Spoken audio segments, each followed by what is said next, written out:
રાજ્યમાં સરકારે ટેકાના ભાવે મગફળીની ખરીદી શરૂ કરી, પરંતુ સુરેન્દ્રનગરના ધાંગધ્રામાં હજી સુધી ટેકાના ભાવે ખરીદી ચાલુ ન થઈ હોવાના ખેડૂતોએ આક્ષેપ કર્યા છે। ધાંગધ્રામાં 2-4 ખેડૂતોને બોલાવી મગફળી ખરીદીનું મુહૂર્ત કર્યું, પરંતુ ટેકાના ભાવની ખરીદીનો ખેડૂતને લાભ આજ સુધી મળ્યો નથી। ત્યારે ખેડૂતોના ટેકાના ભાવે મગફળીની ખરીદી શરૂ કરવામાં ન આવતા ખેડૂતો ખુલ્લા બજારમાં મગફળીમાં નુકસાની ભોગવી એક મણે 300 થી 400 રૂપિયામાં વેચવા મજબૂર બન્યા છે। ખુલ્લા બજારમાં મગફળી એક મણના 1000 રૂપિયાની આજુબાજુ ભાવ મળે છે અને ટેકાના ભાવે મગફળી એક મણના 1365 રૂપિયા છે। તો તાત્કાલિક ધોરણે મગફળીની ખરીદી ચાલુ કરવા માટે ધાંગધ્રા નાયબ કલેક્ટરને પત્ર લખી ખેડૂત આગેવાને રજૂઆત કરી હતી।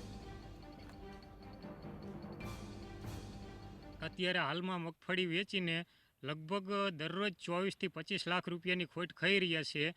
એના માટે પ્રશાસન જે કંઈ જવાબદારી આવતી હોય એને જણાવવા માગું છું કે તમે જલ્દીથી જલ્દી ધાંગધ્રા કેન્દ્રમાં ટેકાના ભાવે મગફળી ચાલુ કરો અને ખેડૂતોને રાહત આપો, તો ખેડૂતો મગફળી વેચી અને એને પૂરતા ભાવ મળે 1365 જેવા, તો એને દેખાય અને એનું ગુજરાન ચાલે અને વાવેતર